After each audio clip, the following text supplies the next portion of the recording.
All right, a lot of football to get into. Of course, the Eagles take on the Panthers. You can hear that game right here on 97.3 ESPN. Dallas and Washington, we'll have that game for you. Big Sunday night game. Here to break it all down with us is former Steelers quarterback Mark Malone, now with NBC Sports Radio, the 24/7 live sports talk network. You can listen at NBCSportsRadio.com. Download their mobile app today. Another week in the NFL, Mark. It's getting here quick. We're almost at the halfway point of the season.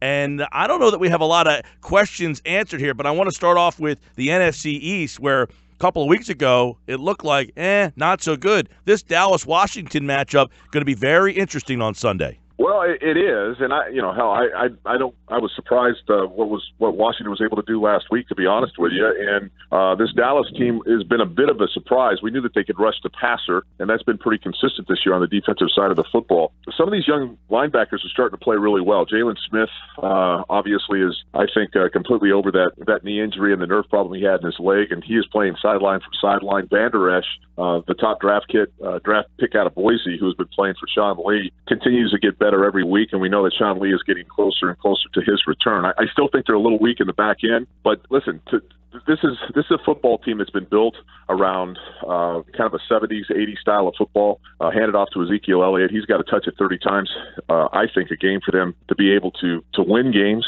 Dak Prescott has become now kind of more of a dual threat.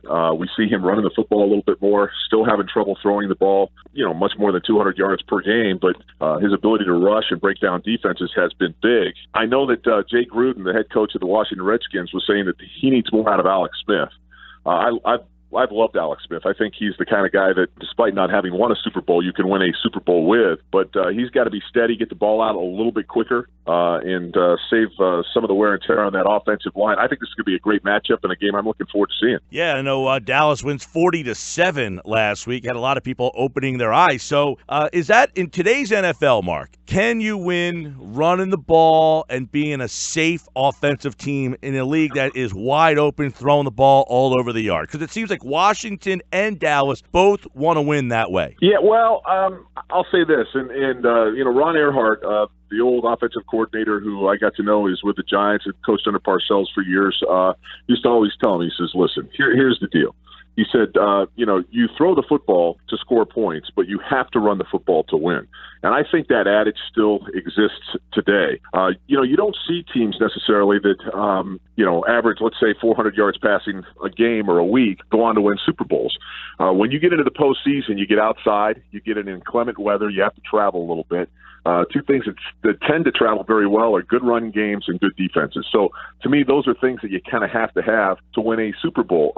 When I look at Dallas in particular, I kind of like their style of play, especially in the postseason, but I don't think their defense is good enough, and I don't know that Dak Prescott can come up with the big touchdown through the passing game when you need it in a postseason game. The Redskins, to me, are a little bit of an anomaly. Their defense tends to be up and down. I thought Alex Smith would stabilize what they're doing on the offensive side. Their wide receiver core isn't what I think it needs to be. And, of course, they're still trying to figure out what they're doing in the run game. So this is a big game for the Washington Redskins. A win, I think, gives them certainly a lot of confidence. And I think you can say the same thing for the Dallas Cowboys. But to me, the class of that division are still the Philadelphia Eagles, despite their struggles early on. And we'll see how this thing plays out over the second half of the year. Yeah, let's flip to them real fast. Mark Malone is with us here on the Boardwalk Honda Hotline. Philly takes on the Panthers. I thought last season Philly went down to Carolina on that Thursday night, and that was kind of their coming out party, if you will. Kind of people took them serious. You look at this team right now after that Giants game a week ago tonight. Does it feel like this team has turned the page and is more like that team we saw last year? Well, it's getting there. I'm leaning that way. I think that, we have to understand that Carson Wentz spent 9 months basically rehabbing his knee and hadn't worked on his craft, so to speak. And then all of a sudden you throw him into the fire.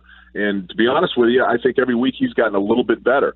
They have a little bit of an issue right now at the running back position, and we keep hearing whispers as Le'Veon Bell continues to be a no-show in Pittsburgh that perhaps Howie Roseman, the general manager, is willing to pull a trigger to bring a Le'Veon Bell over there. That they might figure a move like that puts Philadelphia over the top. I know Jason Peters tore up his bicep. Lane Johnson's got a high ankle sprain. So this is not a healthy football team, but let's face it, nobody's healthy this time of the year. You've got to figure out a way to to put players up, next guy up, guy plays hurt, whatever it takes, and find a way to win these close games. I just think that the Eagles, from a roster standpoint, despite the injuries, have a better roster than anybody in that division.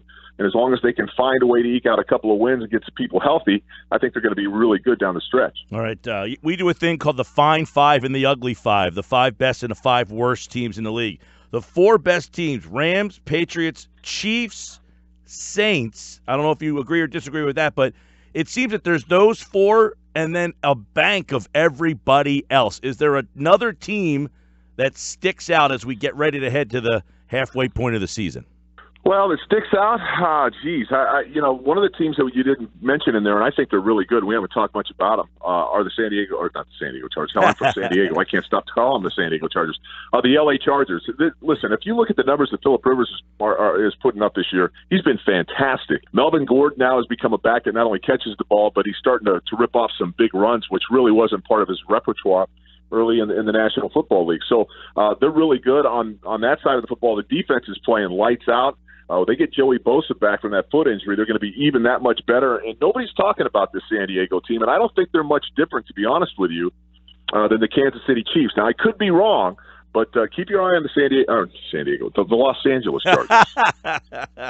I like it, and that's a common mistake by many. All right, Week 7 is here. Thursday Night Football, the Eagles this weekend, Dallas and Washington. A lot of fun games, a lot of fun storylines. We hope to recap it down the road. Mark Malone right here on the Boardwalk Honda Hotline. Mark, San Diego loves you. All right, my man.